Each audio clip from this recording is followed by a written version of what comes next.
안녕하세요. 강명리 사랑교회입니다. 이번에 나눌 말씀은 누가복음 15장 25절에서 32절 말씀입니다. 제가 읽도록 하겠습니다.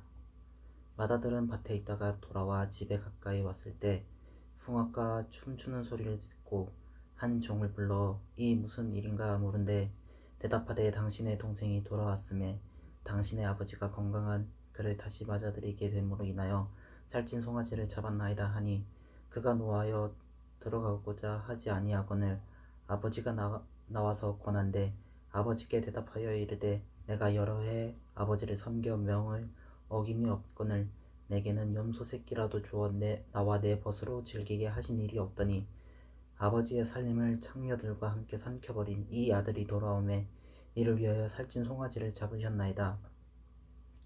아버지가 이르되 너는 항상 나와 함께 하였으니 내 것이 다 네 것이로되 이 동생은 죽었다가 살아났으며 내가 잃었다가 얻었기로 우리가 즐거워하고 기뻐하는 것이 마땅하다 하니라. 아멘. 이 본문을 가지고 하나님이 나를 사랑하지 않는다고 느낄 때 라는 주제로 말씀을 좀 나눠보고자 합니다. 저희 아버지는 목사님이십니다. 그래서 중고등학교 때 소심해서 겉으로는 드러낼 수 없었지만 늘 제 마음속으로는 원망과 불평의 마음이 있었습니다.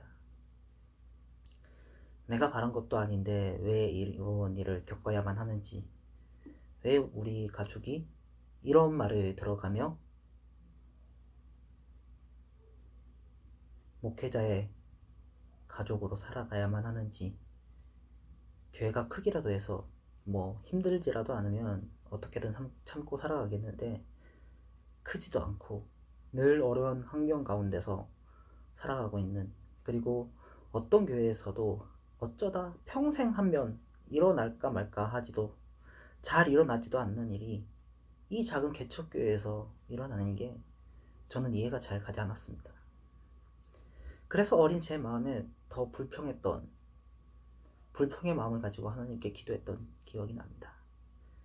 중고등학교 때 그냥 평범하게 신앙생활하는 일반 가정이면 되지 않냐, 왜 하필 아버지가 목사가 돼서 이렇게 힘들게 하시냐라는 기도를 정말 많이 했던 것 같습니다. 그래서 한때는 정말 평범한 가정으로 돌아가게 해달라는 것이 기도 제목이었던 것도 있었습니다.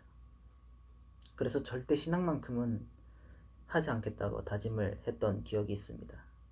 교회에서, 그것도 목회자의 아들로 많은 일을 겪다 보니 하나님이 나에게 왜 이러시지, 물론 목회자의 가족이 힘들 수 있다고는 하지만 왜 하필 나에게, 우리 가족에게 일어나지 않아도 될 일들이 생기는 것에 대한 정말 많은 불평과 하나님이 나를 사랑하시기는 하나? 라는 생각을 좀 많이 했던 것 같습니다. 여러분은 하나님이 여러분을 사랑한다고 느끼시나요? 아니면 그걸 말로 들어서 그런가 보다 하시나요? 아니면 그럴 때도 있고 아닐 때도 있으신가요? 여러 가지 경우가 있을 거라 생각이 됩니다. 솔직히 말하면 저는 예전에 가끔 그럴 때가 있었습니다.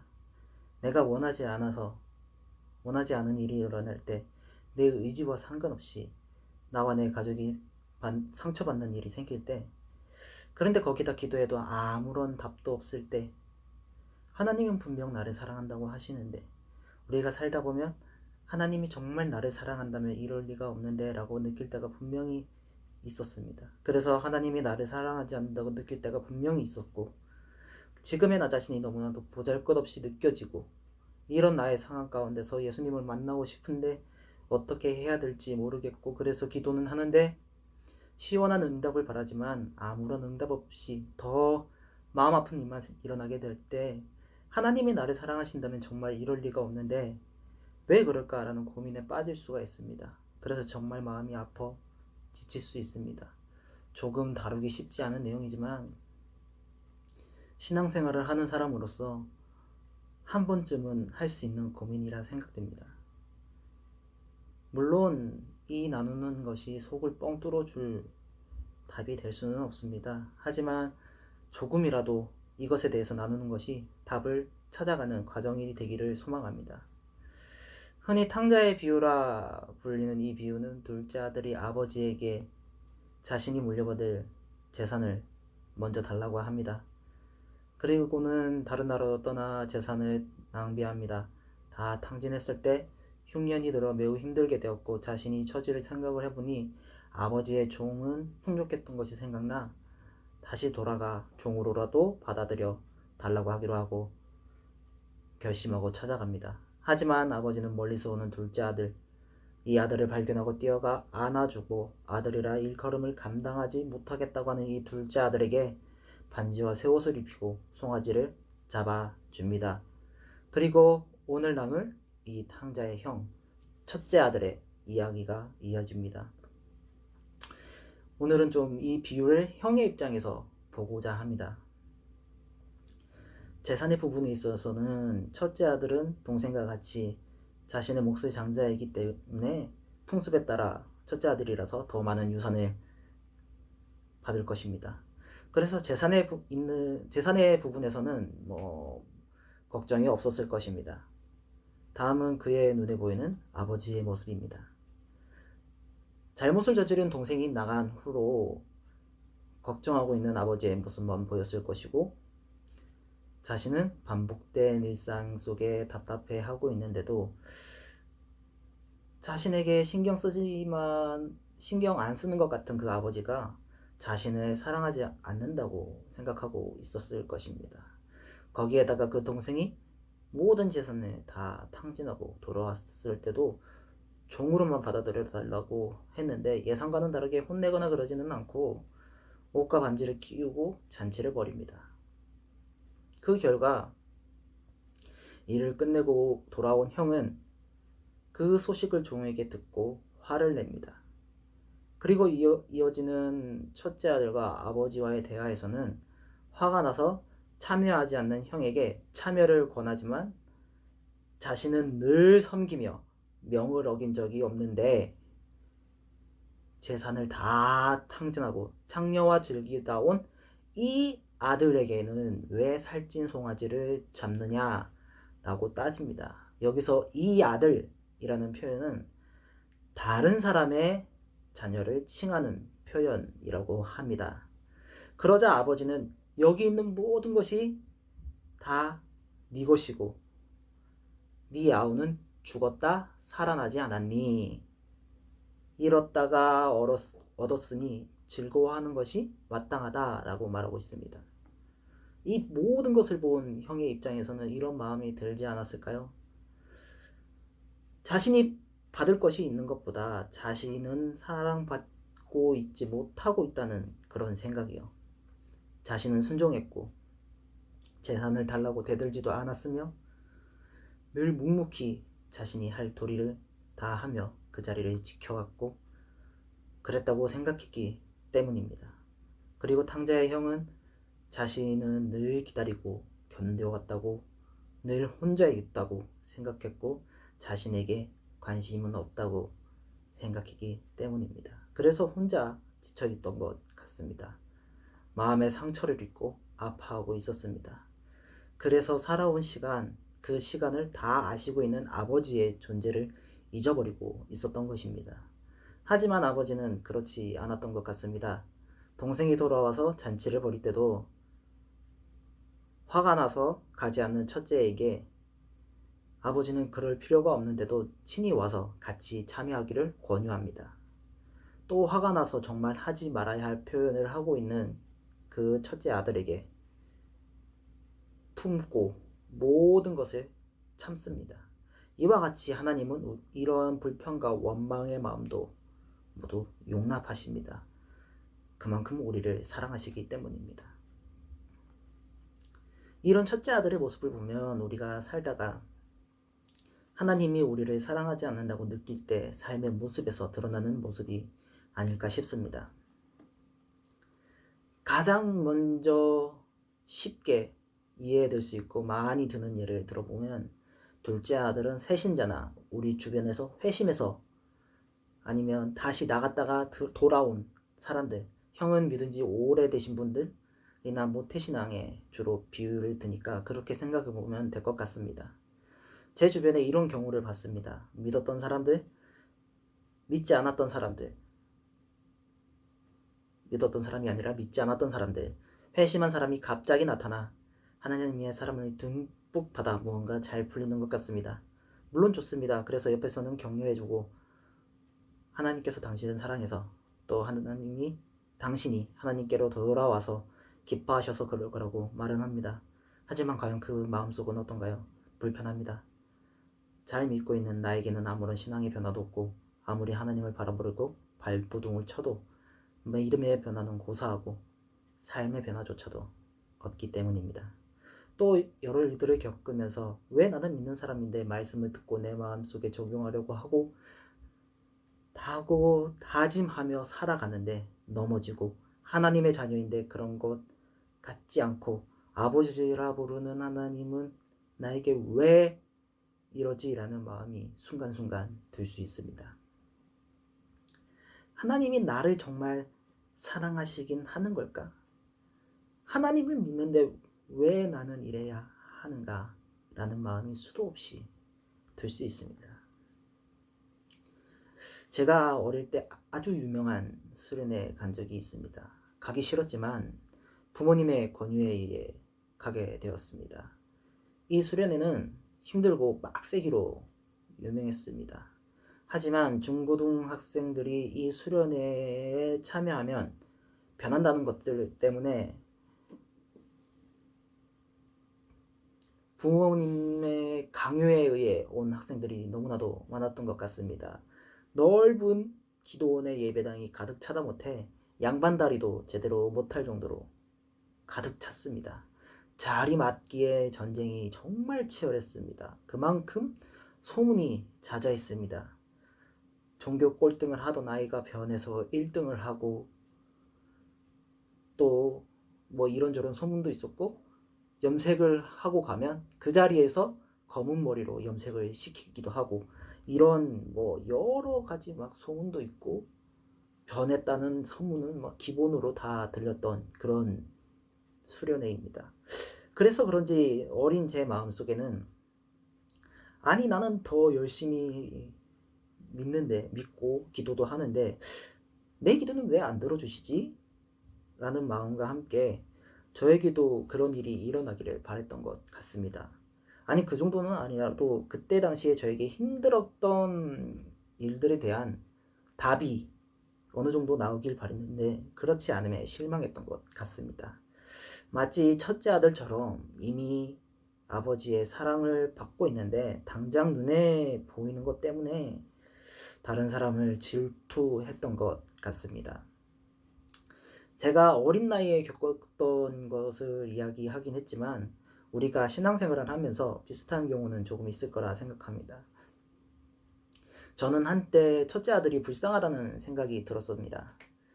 탕자의 형과 달리 탕자가 아버지에게 했던 임종 전에 재산을 나눠달라는 것은 아버지를 죽은 자 취급하는 엄청난 불효였기 때문입니다. 여기서 예수님께서 비유하신 재산이 헬라어로는 비오스로 표현되어 있는데 이는 본래 생명을 뜻한다는 것을 조금 주목해서 볼 필요가 있습니다. 결국 아버지에게 요구한 것은 아버지의 목숨을 찢어달라는 것이었습니다. 그리고 탕자는 그런 불효를 저지르고 갔고 모든 재산을 탕진하고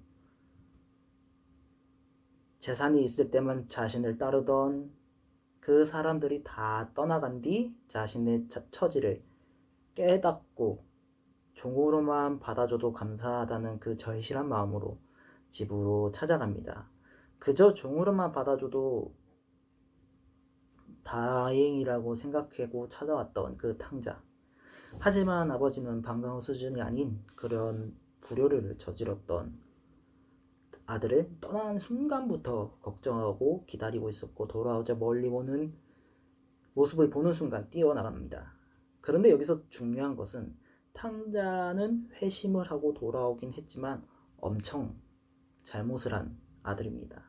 하지만 관심은 다 탕자에게만 가 있고 단지 동생이 돌아온 것에 기뻐하지 않고 아버지와의 단 한 번의 말다툼으로 그리고 잔치에 참여하지 않은 것 때문에 좋지 않은 인상을 가지고 있는 탕자의 형이 있습니다. 제가 탕자의 형의 입장에 있었어도 솔직히 기분이 상할 것 같습니다. 탕자에게는 소도 잡아주는데 형은 말도 잘 순종하면서 살았는데 염소 새끼 한 마리 안 잡아줬다면 당연히 화날 만하다고 생각을 합니다. 당장 눈에 보이는 것을 탕자는 받고 있고 그러면 당연히 화가 나지 않을까요? 겉으로 드러나는 모습으로는 탕자의 형이 악역을 맡을 이유가 전혀 없습니다. 비유에 나오는 형의 반응이 너무 솔직했던 것 같습니다. 너무 솔직한 그 모습에 우리는 거부감을 느끼지는 않았는지 살펴볼 필요가 있습니다. 숨겨져 있던 것들이 나오기는 하지만 그 속에 있는 솔직함들이 나와서 우리에게 불편함을 주지는 않았는지, 그래서 더 탕자의 형이 우리의 모습일 수도 있는데 우리가 이 모습을 부인하지는 않는지 생각해 볼 필요가 있습니다. 당시 예수님이 비유를 드실 때 형을 바리새인과 지도자 유대인으로, 탕자를 세리 죄인 그리고 이방인으로 비유를 드셨습니다. 그래서 우리 모습에는 잘 적용하려 하지 않고 돌아온 탕자, 즉 극적으로 돌아와서 죄는 저질렀지만 다시 회개하고 아버지에게 온 탕자에 주목하고 있습니다. 그래서 위에서 말했듯 우리는 탕자의 형은 믿는 사람들과 유사한 부분이 많습니다. 열심히 출석하고 겉으로는 완벽한 신앙생활을 하고 있는 부분들도 있고, 그리고 의무적인 생활을 하고 있는 분들의 많이 비유가 되는 것 같습니다. 하지만 우리도 이런 모습이 나올 수 있다는 것을 늘 생각하고 신앙생활을 해야만 합니다. 겉으로 보기에는 탕자가 떠났을 때 아버지의 마음을 아프게 한 것은 사실이지만 결국 돌아와서 사랑을 정말 많이 받은 것처럼 보입니다. 그래서 정말 극적으로 보이고 돌아옴과 아버지의 사랑의 표현으로 많이 보여지고 있습니다. 그럴 수밖에 없는 것이 그런 식으로 많이 언급이 되기 때문입니다. 하지만 형은 탕자보다 아버지의 더 큰 아픔이 되었을 수도 있습니다. 탕자는 예화 속에서 세상의 재산은 다 잃었지만 아버지의 품으로 돌아왔습니다. 그러나 형은 자신이 받고 있지 못하고 생각해서 품고 있던 그 불평과 원망의 마음 때문에 이미 자신이 가지고 있던 모든 것을 누리지 못하고 있었습니다. 하지만 아버지는 불평과 원망의 마음까지도 품으시고 사랑으로 우리의 삶을 다듬어 가시는 하나님임을 기억해야 합니다. 원망과 불평의 마음을 뛰어넘는 그것이 아버지의 사랑입니다. 하지만 형은 자신에게만 불공평하다고 느꼈던 것입니다. 단지 겉으로 드러난 사랑과 드러나지 않음의 차이였는데 말입니다. 자신에게는 한 번도 베풀지 않았던 것을 탕자에게만 베풀었다고 느꼈기 때문입니다. 충분히 이해합니다. 본문에 나와 있는 것처럼 두 아들에게 대하는 것이 겉으로 분명히 차이가 나기 때문입니다. 우리를 봐도 어떤가요? 하나님이 나를 사랑하지 않는다고 느꼈던 그 한순간 때문에 쌓이고 쌓였던 것들이 터질 때가 있을 수 있습니다. 그렇습니다. 마치 신앙생활을 잘하다가 교회를 안타깝게 떠나는 사람들처럼 또 한순간의 상처로 인해 돌아서는 우리의 모습처럼 우리도 그런 위험을 늘 안고 신앙생활을 하고 있습니다. 우리가 늘 마음을 점검하고 살았으면 좋겠습니다. 하나님이 우리에게 전하고 있는 메시지도 이런 것이 아닐까요? 교회 안에는 수많은 탕자의 형이 있습니다. 그런데 우리는 탕자만 주목하고 있습니다. 탕자는 돌아오는 것으로 끝납니다. 하지만 탕자의 형 자신의 이야기는 탕자가 재산을 달라고 할 때부터 실질적으로 등장만 하지 않았을 뿐 계속 이어지고 있습니다. 당연히 재산을 달라고 했던 동생을 보거나 알고 있었을 것입니다. 그걸 알기 때문에 불효를 저질렀던 동생과 달랐음을 강조했습니다. 물론 맞습니다. 그러니 아버지를 죽은 사람 취급한 큰 불효를 저질렀고 또 세상에서 모든 것을 누리고 돌아왔던 동생을 반갑게 맞아주는 아버지의 모습을 보면서 얼마나 화가 났을까요? 아버지가 자신에게만 특별하게 무언가 해주기를 바랐을 수도 있습니다. 자신은 동생과 달랐다고 생각했기 때문입니다. 어쩌면 우리도 이와 같이 왜 탕자를 따뜻하게 맞아주는지 그 아버지를 이해하지 못할 수 있습니다. 그리고 우리도 자신에게는 왜 그렇게 대해주지 않았는지에 대한 불만이 쌓이고 쌓여 그런 일들이 생길 수 있습니다. 신앙생활을 조금 많이 하신 분들이라면 충분히 이 문제 때문에 흔들릴 수 있습니다. 하지만 우리가 나누고자 하는 것은 탕자에 대한 미워하는 마음이 아닙니다. 탕자는 탕자대로 놔두고 형과 아버지와의 관계를 제대로 보자는 것입니다. 즉, 우리와 하나님과의 관계를 보자는 것입니다. 우리의 신앙생활을 비교하자면 믿어도 아무런 삶의 변화가 일어나지 않는 것만 같아 힘들어하고 있는 우리의 모습이라 생각합니다. 제가 조금 힘들다고 생각했던 때가 있습니다. 대학원 입학을 앞두고 교통사고가 조금 크게 나서 눈을 다쳐 수술을 하게 되었습니다. 그 당시에는 너무 놀라서 오히려 덤덤했는지 의안으로 교체해야 할 수도 있고 시력을 아예 잃을 수도 있다고 하는 의사들마다 다 다른 의견을 들었습니다. 그래도 별 반응이 없었는데 감사하게도 눈 모양을 잘 갖추어 수술을 마무리하게 되었습니다. 병문안을 오시는 분들마다 왜 하필 눈을 다쳤냐라고 걱정을 하시는데 저도 모르게 하나님의 뜻이 있을 거라는 말이 나오고 있었습니다. 그리고 눈 모양이 나와서 잘 되어서 감사하다는 말을 하고 있었습니다. 퇴원을 한 후 한 학기를 쉬는데 그 기간이 생각보다 너무 힘들었습니다. 1년이라는 시간이 더 걸려서 학교를 이제 들어가게 되었는데 이렇게 되어서 원망만 나오고 내가 잘못한 것도 아닌데 왜 내가 다쳐야만 했는지 운전을 잘못한 사람은 저렇게 멀쩡한데 왜 나만 이래야 하는지 원망만 나왔던 것 같습니다. 기도는 나오지 않고 나를 사랑하긴 하시는지 아니 그 이상의 것으로 고민을 하고 있었습니다. 하지만 주변에는 신학을 했다는 이유로 아무런 말을 하지 못하고 혼자 힘들어하면서 하루하루가 정말 괴로운 순간들이었습니다. 저는 하나님의 인도하심을 구한다고 그렇게 간다고 생각했지만 혹시 지금 내가 가는 길이 하나님의 인도하신 길이 맞는지 혹시 이 길이 아니라면 이 길이 맞지 않다면 어쩌나라는 두려움도 있었습니다. 그래서 이 길이 아니라면 빨리 다른 길로 인도해달라고 했습니다. 점점 시간이 지날수록 그것을 넘어서 내 존재가 정말 하나님의 계획하심에 있는지에 대한 고민까지 했었습니다.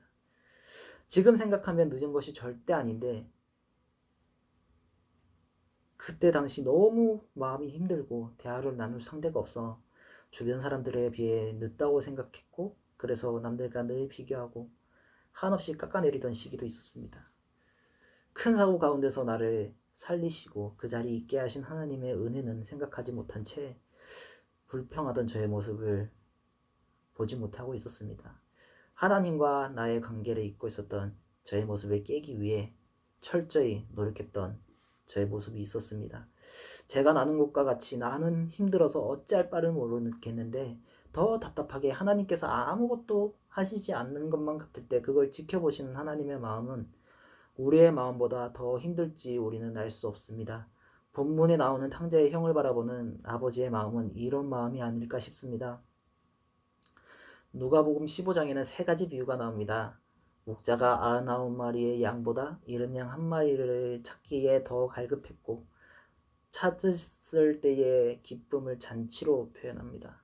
그 다음은 10드라크마가 있는데 한 드라크마를 잃었다가 다시 찾았을 때 온 사람을 불러 기뻐한다는 비유가 나오고 그 뒤를 이어 탕자의 비유가 나옵니다. 이 비유들이 공통점으로 볼 수 있다면 잃어버린 죄인들의 영혼을 찾은 하나님의 기쁨이 어떤지를 보여주고 있습니다. 하지만 그렇다고 해서 가지고 있는 것에 대한 기쁨이 없을까요? 같은 자녀인데 형에 대한 사랑과 기쁨은 없을까요? 우리가 탕자의 형의 입장에서 살아간다면 하나님이 나를 사랑하지 않는다고 느낄 수밖에 없습니다. 어쩌면 똑같은 자녀라면서도 나에게는 너무나도 무신경한 것만 같고 같은 하나님의 자녀라는 것이 맞는지 의심이 될 수도 있습니다. 겉으로 보기에는 너무나도 완벽한 사람입니다. 하지만 내면에 있는 상처와 아버지와의 관계, 즉 하나님과의 관계 때문에 삶이 힘들어지고 있지 않는지 되돌아봐야 할 것입니다. 탕자의 형이라고 불리지만 다른 모습일 뿐 아버지의 마음을 아프게 한 것은 동일합니다. 두 형제 모두 아버지의 마음을 아프게 했습니다. 하지만 아버지의 사랑은 겉으로 보기에는 달라도 두 형제 모두에게 동일했고 누구에게 크고 작음이 없었습니다. 탕자에게는 어떤 말로도 표현할 수 없는 받아들임의 사랑, 그야말로 아들을 사랑하는 아버지의 마음을 볼 수 있었습니다.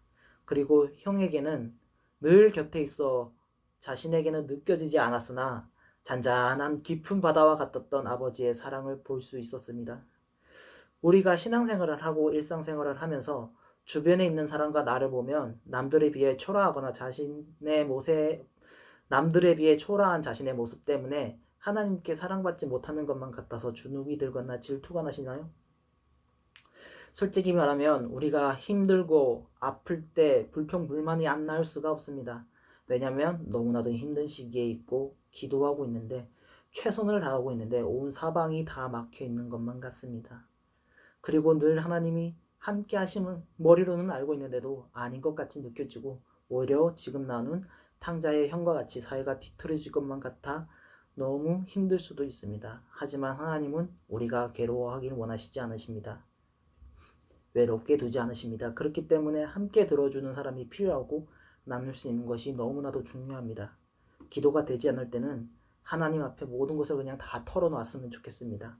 큰아들은 참다 최후의 소통이 원망과 불평이었습니다. 탕자의 형과 아버지와 대화는 아버지가 죽었다가 살아났으며 내가 이롭다 얻었기로 우리가 즐거워하고 기뻐하는 것이 마땅하다 라고 끝이 납니다. 형의 입장에서는 제대로 된 결론이 나지 않았죠. 우리의 모습이 탕자의 형의 모습이라면 지금부터 어떻게 살아가는지에 따라서 우리에게 적용되는 이 비유의 결말이 달라지지 않을까요? 그 뒤에는 점차 우리의 삶이 주님 안에 머물고 주님과 함께 영원히 기뻐할 수 있는 것, 그것이 하나님이 우리에게 주신 가장 큰 사랑이라는 것을 깨닫는다면 하나님이 나를 사랑하지 않는다고 느낄 때의 답답함과 좌절의 마음이 사라지지 않을까요? 그럴 때 우리가 신앙생활을 하는 가운데 하나님의 사랑을 마음껏 누릴 수 있을 것이라 믿습니다. 그런 우리 모두가 되기를 소망합니다.